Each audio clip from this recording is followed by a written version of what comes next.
So, guys, Arnold, an American man that have always called out the federal government of Nigeria over their failure to tackle insecurity, have come out to expose another thing. He said that Nigerian government's impunity, he exposed, saying that Deborah Samuel Yakubu thanked Jesus for helping her pass her exam.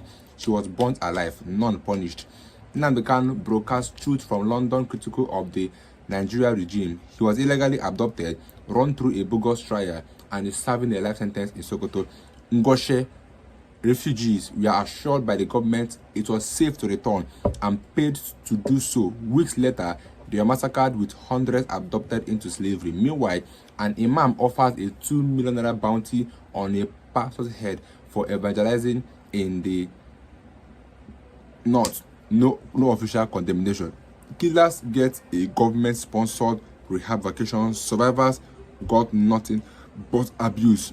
Let's not forget that these same terrorists are the ones that the federal government forgave and pardoned and brought them back in the community. These same terrorists are the ones that our NSA have called our brothers. These same terrorists are the ones that our defense ministers have called prodigal son. Even Sheikh Gumi have come out to say that we Nigerians should learn to live with terrorists, that they are not going anywhere. Talking about terrorists, just know that terrorists stormed Kwara community, killed 2 farmers, abduct women in daylight attack. In daylight attack. Someone said that current reports in Odeni, Gidara, Sarawa states as residents flee their home as Fulani Islamic terrorists keep attacking them. See them running. You can see people being vacated and running out from their own hometown because of these terrorists, and our government are not doing anything about it. Here I said that breaking government attack, church in Ekiti, kill pastor, airport worshippers, and then all this is happening. Our government pardoned these same people. Our own defense minister called them prodigal son. Our own NSA called them our brothers. Sheikh Gumi said that we should learn to live with them, that they are not going anywhere. This is the country, or this is the government we want to fight insecurity, where they are the ones forgiving and pardoning terrorists. But Nnamdi Kanu is still in detention because he says something. This is the level at which we have in Nigeria, where they are dealing with Nigerians, and our government are pardoning these same terrorists. Just watch the video from Arnold and other videos of Africa. Just let me get your views in the comment section. Don't forget to leave a like and a comment. So you guys in my next video. Examples of ongoing failures and impunity. Ngoshe, Borno State, wiped out in the Gwoza massacre of 2014. The government recently assured refugees in Cameroon it was safe for them to return, paid them to return. Within weeks, on March 3rd, Boko Haram slaughtered dozens, more than 300 abducted into slavery, including the wife and daughter of a friend of mine. The military was largely AWOL. The attacks continue there. Deborah Samuel Yakubu, 2022, college student. After finals, she posted on WhatsApp, "Jesus is the greatest. He helped me pass my exams." The next day on campus, as professors and police watched, she was beaten, stoned, tires heaped on her, and burned alive, while students filmed selfies in front of the flames celebrating.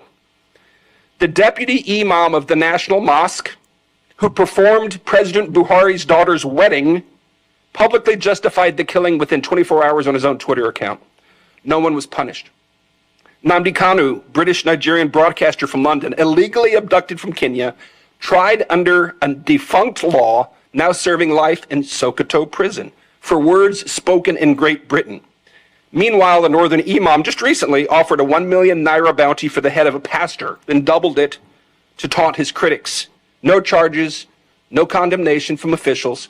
I've been corresponding with the guy. He helped him get to a safe house, but he and his family are in danger and they need help. The Nigerian government goes to great expense to rehabilitate the killers, while millions of innocent displaced victims are denied, neglected, and dying. Some terrorists are occupying part of Nigeria, in Sokoto and Plateau State, as I talk to you now. 2 of us. Did you Nnamdi Kanu take away any part of Nigeria and say this is Biafran land when he was agitating? Tell me. Some people are occupying Nigerian territory, Nigerian land, as I talk to you today. Who are those people? Did you Nnamdi Kanu go that far? But Riley Moore, U.S. House member, was in Nigeria on a fact-finding mission, and he visited Benue and Plateau. Yes. And when he went back, he said he saw over 600. Exactly. Exactly. Internally displaced people. Exactly. Now, since he went back to the United States, do you think that it's also on the table that the American government might say, look, Nigerian government, if you want to show sincerity, if you want to show intentionality in fighting this problem, these people must go back to their home. Exactly. No, I'm asking, do you think that... It must. Look, it's not a question of do you think. It must. Mr. Okoro, it must for Nigeria to get back on its tracks. Because you cannot have your citizens living in IDP camp and then you go to bed every night and sleep and wake up. And you swore to protect them. You don't even need US to tell you this. You don't need US. So are they going to live in IDP camp forever? No, tell me. The people of Benue and Plateau, are they going to live in IDP camp forever? Barrister, you seem to be missing my point. What is the point? My point is, at this moment, those people are still in ID camp. My direct question is, do you think that at some point it will be on the table between discussion between Nigerian government and US government? I don't told you that. Yes, it must. Do you need someone to tell you that? As a government, do you need someone to even tell you that? Let's be sincere here. These are your Nigerian citizens. And I ask you again, are they going to live in IDP camp forever? Would they go back to their home? Do you need anybody to tell you to go and do the needful? More so when the people occupying their villages and their homes are foreign terrorists. Please, what they did, is this for the good of Nigeria or for the bad of Nigeria? Don't tell me. If the idea came from them, the federal government should congratulate them because that is the national service they did. What the federal government could not do, IPOB members or Igbos invited Donald Trump to come and do it. So why are they not attacking Donald Trump? If what he came to do here was not in the interest of Nigeria, why should they not own up? In fact, they should be praising themselves that they have done a national duty for Nigeria. IPOB members, when they accuse you of being responsible for Donald Trump coming, beat your chest and say, yes, we thank God we did it. Yes. That is what they refused to do. They now invited somebody who came to do it. And let me tell you, remember they have proscribed IPOB as a terrorist organization. So if actually they were a terrorist organization, would Donald Trump have listened to them? All this is a shame on the federal government. A group they should recognize for who they are, what they represent.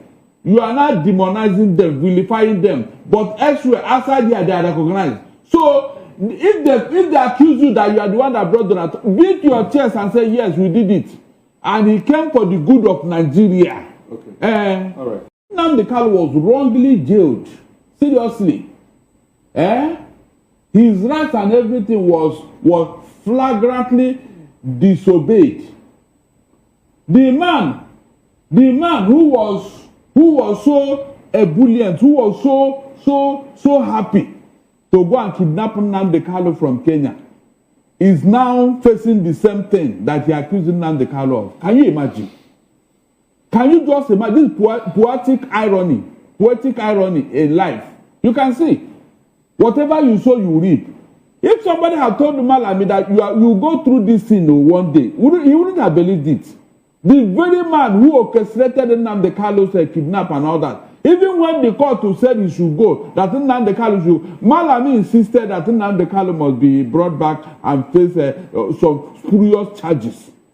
The same thing EFCC did to them. When he left the court, they arrested him on the court immediately and took him back to prison. So that is how life is. So with all this development, the whole world can now see that Nnamdi Kanu was wrongly jailed. All the things he was saying, nobody said that it is wrong or no, it's not true, it's not happening, no. Is it not the same thing that you are witnessing today? Imagine if the federal government had called these people, like they have been dialoguing with Toju Bello and other terrorists. If they had called IPOB, okay, come, my people, come, what is wrong? What are you people talking about? What happened? For a dialogue. Maybe this thing would have died down. They will not give Nnamdi assurances and all that. And maybe they will step down. Like they did this protest yesterday. Did anybody die? Did they kill anybody? Were they carrying gun? That was exactly what they were doing. Before the federal government under Buhari started using gun to kill all of them. Barrister, talking about the release of Nnamdi, recently, there's been this engagement, this collaboration between the U.S. government and Nigerian government security agencies. And, before then US said, before we backpedal, on our threat of having to take out these people, there are certain things that we need you to do. Exactly. And we understand that one of them was the release of Sunday Jackson, the farmer that was jailed by the Supreme Court in Adamawa. Is it Adamawa in Taraba, somewhere in the northeast? Yeah. And we saw him released. He was granted pardon and clemency. Do you think that release of Nnamdi Kanu might at some point come in the table? It's already on the table. Between the U.S. government and Nigerian authorities? Okoro is already on the table. How so? Whether the U.S. will put the amount of federal, it's already on the table. Nnamdi Kanu must be released. No. Because it is obvious that that man was wrongly jailed. From these terrorists that are working all over the place. But I want us to be factual. It's actually that it's on the table already. Okay, so at a point, it will come up. But for now, it hasn't come up. It's already, discussions are going on. Let's be very clear. The government at the point it will come up, or is already on the table. Hold on, I told you now that discussion is going on behind closed doors. Okay. It's not something that we just wake up between the U.S. government and Nigerian No. Nigerian government and some Igbo leaders. Okay. Yes. My direct question is, do you think that at some point, it might be on the table? U.S. will say, look, if you do this, we need you to do this. I said it's already on the table. Which table now? Both Nigerian government and the U.S. government table is there. It's part of it because the Igbo leaders of thought and some other concerns are already talking about it, but it's behind closed doors. Until that discussion is concluded, we are still talking about it. We are still raising that issue. Because we are now seeing that, yes, from all indication, this man was wrongly jailed. The IPOB members, what they have been talking about, have now come to realization. Most Nigerians did not understand what these guys were up to before. All the things they said about Nigeria is what we are seeing today. The thing is that you cannot live in denial for too long. With this peaceful rally and all that, Donald Trump should be made aware of all these things. They should articulate all these things and then make sure that he gets the attention of Donald Trump, because in his first coming, as a U.S. president, that was when this thing happened. Okay. And now he has come back, and the issues are still there, and these guys are being persecuted.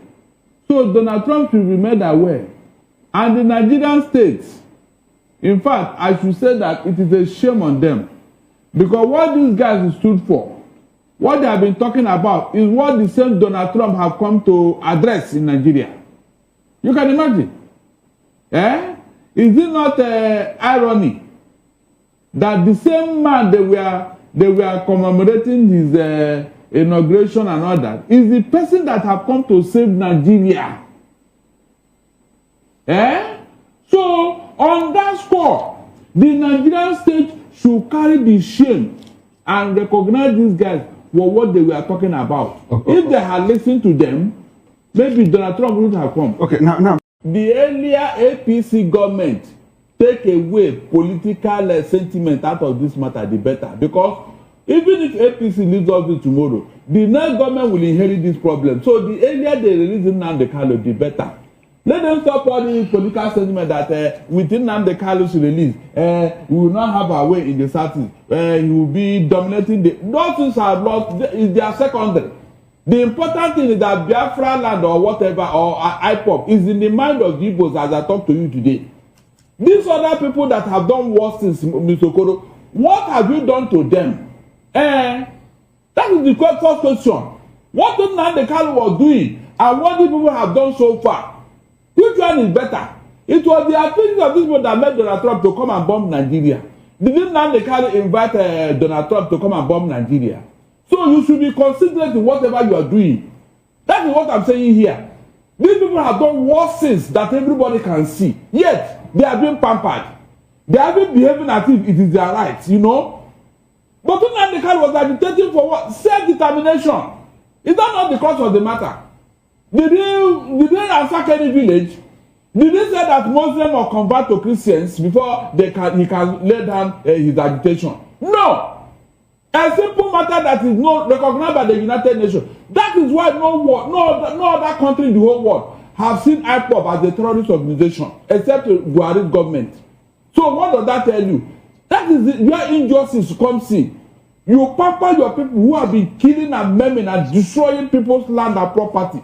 You pamper them, you cover them.